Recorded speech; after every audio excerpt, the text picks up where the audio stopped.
Saviez-vous que l'Amazonie ne contient pas seulement des animaux et des plantes étonnants? Elle abrite aussi des êtres humains, et non, nous ne parlons pas de n'importe qui. Dans la jungle, vivent des tribus qui y résident depuis des siècles. Certaines de ces tribus sont réputées pour être extrêmement dangereuses. Dans cette vidéo, nous vous présentons les 20 tribus amazoniennes les plus terrifiantes que, si vous les rencontrez, vous souhaiterez peut-être ne jamais avoir croisées. Bien que nous nous concentrions principalement sur les tribus d'Amérique du Sud vivant en Amazonie, nous explorerons également certaines tribus d'autres régions du monde. Par exemple, en Papouasie-Nouvelle-Guinée, un lieu rempli de mystères et de cultures anciennes, il existe des tribus qui conservent encore des coutumes qui surprendraient plus d'un.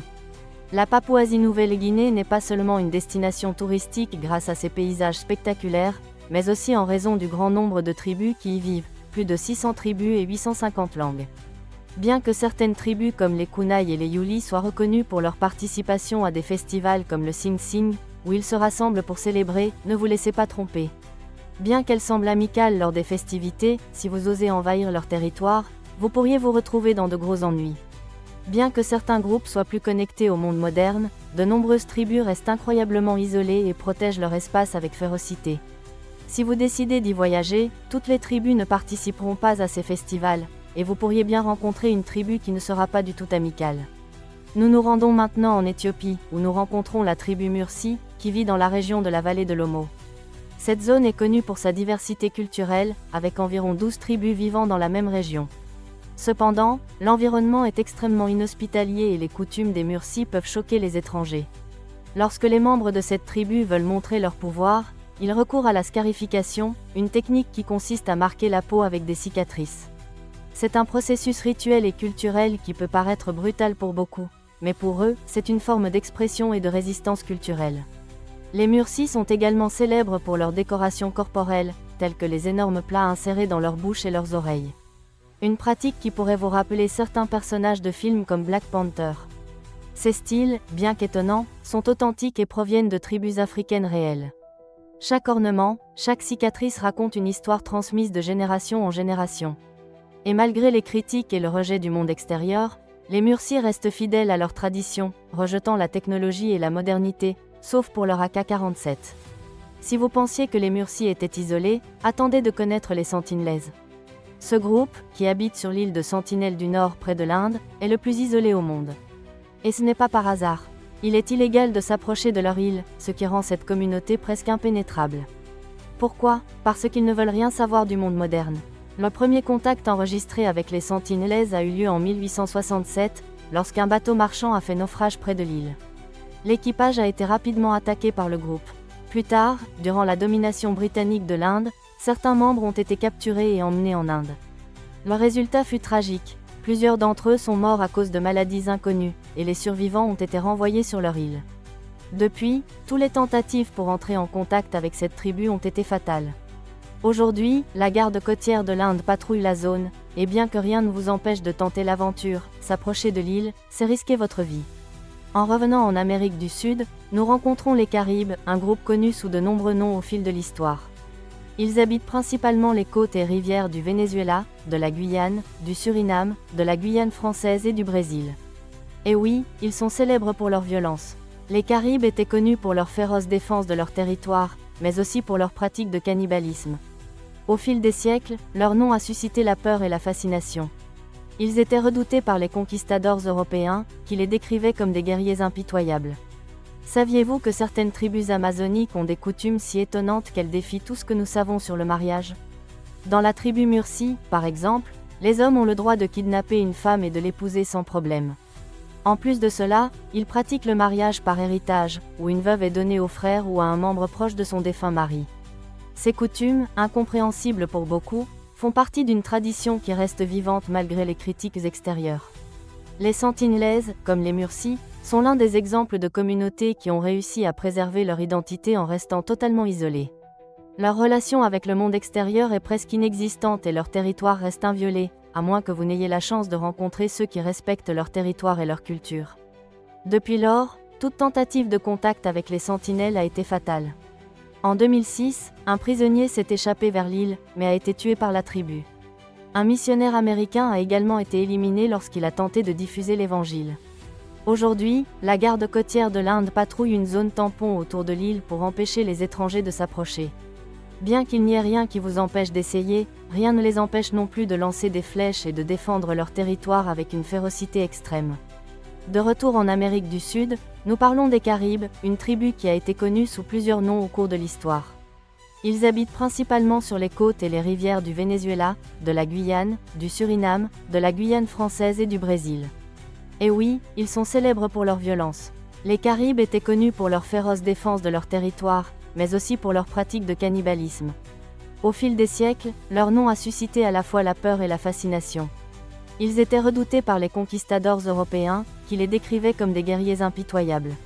Saviez-vous que certaines tribus amazoniques ont des coutumes si étonnantes qu'elles remettent en question tout ce que nous savons sur le mariage? Par exemple, dans la tribu Mursi, les hommes ont le droit de kidnapper une femme et de l'épouser sans aucun problème. En plus de cela, ils pratiquent le mariage par héritage, où une veuve est donnée au frère ou à un membre proche de son défunt mari. Et si vous pensiez que les décorations corporelles des tribus étaient étonnantes, attendez de voir ce que font les Mursi. De gigantesques plats sont insérés dans leur bouche, des ornements dans leurs oreilles. Tout cela fait partie de leur héritage culturel, transmis de génération en génération. Bien que cela semble étrange pour beaucoup, ils continuent de suivre leurs traditions, même dans un monde de plus en plus globalisé. Si vous pensiez que les Mursi étaient isolés, attendez de connaître les Sentinelles. Cette tribu, qui vit sur l'île de Sentinelle du Nord, près de l'Inde, est connue pour être la plus isolée du monde.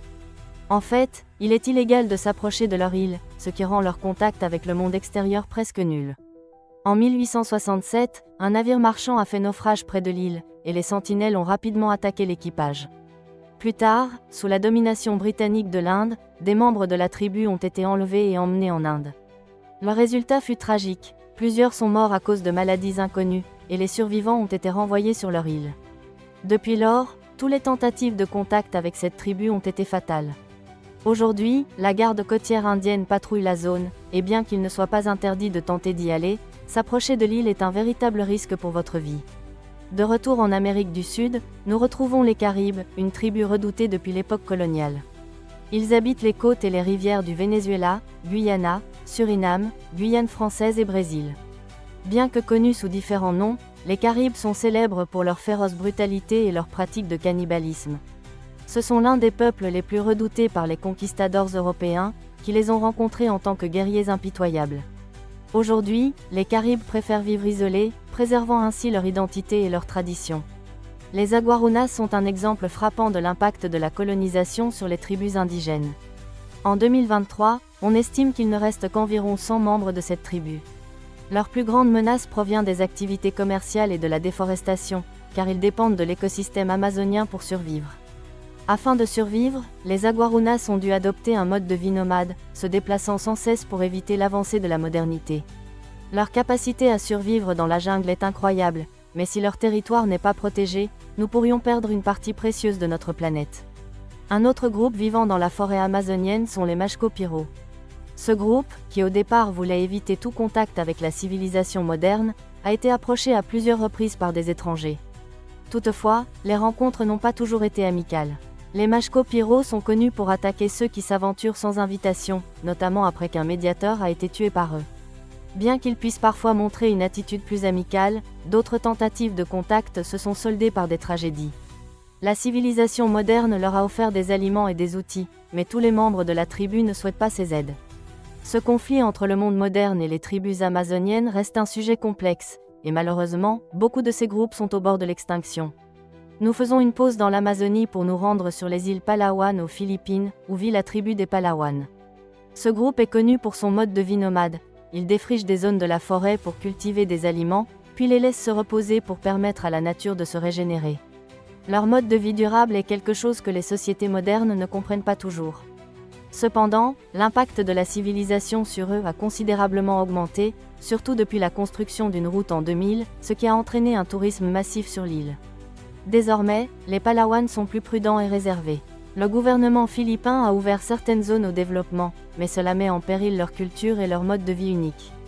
Saviez-vous que certaines tribus amazoniques préfèrent que le monde moderne les laisse en paix? Certaines d'entre elles ont même des coutumes si étonnantes qu'elles pourraient vous surprendre. Parmi elles, les Caribes sont l'un des groupes les plus isolés du bassin amazonien au Brésil. Très peu de choses sont connues sur eux, à part un rapport de 1996, car presque toutes les tentatives de contact avec eux se sont terminées par une violence extrême. Ils sont experts dans l'utilisation de flèches empoisonnées, ce qui fait d'eux un groupe extrêmement dangereux pour ceux qui tentent d'envahir leur territoire. Heureusement, des groupes travaillent à protéger les Karubes de toute interférence externe, mais l'avenir de cette tribu reste incertain. Les Suris, que nous rencontrons à nouveau en Éthiopie, sont un groupe dont le nom englobe en réalité 3 communautés différentes. Ces peuples ont dû s'adapter aux politiques du gouvernement éthiopien, mais leur culture reste riche et complexe. Ils vivent à la frontière de l'Éthiopie et du Soudan, où ils pratiquent un mélange d'élevage, d'agriculture et de récolte. Malgré les efforts pour préserver leur mode de vie, les Suris font face à des conflits armés constants, ce qui rend leur développement difficile. La modernisation et la pression des entreprises mettent en danger leur existence, et leur avenir semble de plus en plus incertain. Les Yanomami, une des plus grandes tribus de la région amazonienne, vivent dans la forêt tropicale du Brésil et du Venezuela. Avec environ 200 villages et une population estimée entre 35 000 et 45 000 personnes, les Yanomami ont été gravement affectés par la déforestation et les conflits. La construction de routes dans la région a introduit des maladies qui ont décimé leur population, et les opérations illégales continuent de détruire leurs maisons. Pouvez-vous imaginer vivre dans un endroit où votre maison est constamment menacée ? La tribu Imba, qui habite dans le nord-ouest de la Namibie, est reconnue pour son mode de vie unique qui est resté pratiquement inchangé depuis des siècles. Dans les conditions arides du désert du Namibe, où les températures dépassent souvent les 40 degrés Celsius et où les précipitations sont rares, les Imba ont réussi à s'adapter et à développer une culture durable fondée sur l'harmonie avec la nature. Un aspect particulièrement intéressant de leur culture est leur tradition culinaire, qui inclut non seulement les méthodes de préparation des aliments, mais aussi les techniques d'obtention, de conservation et les coutumes culturelles liées à la nourriture. Principaux aliments dans le régime des Imba. Le régime des Imba repose principalement sur l'élevage, une activité centrale dans leur mode de vie. Ils élèvent principalement des vaches et des chèvres, et le lait de ces animaux est un élément essentiel de leur alimentation. Ils le consomment frais, mais le transforment également en divers produits. Par exemple, ils fabriquent du beurre à partir du lait, qu'ils ne consomment pas seulement, mais qu'ils utilisent également à des fins cosmétiques, en le mélangeant avec de l'ocre pour l'appliquer sur leur peau. De plus, ils fermentent le lait pour obtenir des produits laitiers fermentés qui peuvent être stockés plus longtemps, fournissant de la nourriture pendant les périodes où le lait frais est rare. Bien que la viande fasse partie de leur régime alimentaire, sa consommation est limitée. Le sacrifice du bétail est un événement peu fréquent et est généralement réservé à des occasions spéciales ou des cérémonies importantes. La viande est généralement séchée au soleil, ce qui permet de la conserver pendant de longues périodes sans risque de décomposition. Cette méthode de conservation est particulièrement vitale dans les conditions désertiques, où les températures élevées et le manque de système de réfrigération rendent le stockage de la viande fraîche difficile. En plus des produits d'origine animale, les Imba pratiquent la cueillette de fruits sauvages, de racines et de plantes comestibles qui complètent leur alimentation avec des vitamines et des minéraux essentiels. Par exemple, les fruits de l'arbre de marula sont une source importante de vitamine C et d'autres nutriments. Les plantes cueillies sont également utilisées pour préparer diverses décoctions et infusions utilisées dans la médecine traditionnelle. Méthode de chasse et de pêche. Bien que l'élevage soit l'activité principale des Imba, la chasse joue un rôle important dans leur culture et fournit une source supplémentaire de nourriture. Les hommes de la tribu sont des chasseurs expérimentés qui utilisent des méthodes et des outils traditionnels. Leur arme principale est l'arc et les flèches, fabriquées à la main avec des matériaux disponibles dans leur environnement. La chasse nécessite une connaissance approfondie de la faune locale, du comportement des animaux et de la capacité à suivre les proies dans les conditions désertiques. La chasse est réalisée collectivement, ce qui renforce les liens sociaux au sein de la communauté. La proie obtenue est partagée entre tous les membres de la communauté, assurant une distribution équitable des ressources et favorisant l'esprit de collectivité. De plus, la chasse a une signification rituelle et est accompagnée de diverses cérémonies destinées à apaiser les esprits de la nature et à assurer le succès des futures chasses. La pêche n'est pas une pratique courante parmi les Imba en raison de l'accès limité aux points d'eau dans leur région. Cependant, pendant la saison des pluies, lorsque les rivières se remplissent, ils peuvent pêcher en utilisant des méthodes simples comme des paniers ou des filets tissés à partir de fibres végétales. Le poisson capturé est généralement cuit au feu de bois ou séché pour sa conservation à long terme. Préparation et conservation des aliments. Le processus de préparation des aliments chez les Imba est étroitement lié à leur mode de vie et aux ressources disponibles. La cuisine se fait en plein air, sur un feu ouvert, utilisant du bois ramassé dans les environs. Les aliments sont cuits dans des récipients simples en argile ou en métal, placés sur des pierres autour du feu. La viande est souvent rôtie sur des broches ou cuite dans les braises, ce qui lui donne un goût et un arôme distinctifs. Les produits laitiers, comme le beurre et les boissons fermentées, sont fabriqués selon des méthodes traditionnelles. Le lait est fermenté dans des récipients spéciaux, qui peuvent être faits de calebasse ou d'argile. Les produits obtenus non seulement diversifient le régime alimentaire, mais offrent aussi une manière de stocker les nutriments pendant de longues périodes. La conservation des aliments dans les conditions désertiques représente un défi important. Pour préserver les aliments, les Imba utilisent des méthodes de séchage et de fumage. La viande et le poisson séché peuvent être stockés pendant plusieurs mois, offrant une réserve alimentaire en cas de chasses infructueuses ou d'autres circonstances imprévues. Les produits végétaux, comme les céréales et les racines, sont stockés dans des paniers tissés ou des récipients en argile, protégés de l'humidité et des insectes. Aspect culturel de l'alimentation. La nourriture dans la culture Imba a une signification qui va au-delà de l'aspect nutritif, jouant un rôle central dans la cohésion sociale et les pratiques rituelles. Les repas partagés sont des moments clés pour renforcer les liens communautaires et familiaux. La préparation et la consommation des aliments sont imbibés de rituels et de symboles qui reflètent la vision du monde et les croyances de la tribu. Par exemple, le feu sacré, connu sous le nom de Okuruwo, est un élément central de la vie des Imba.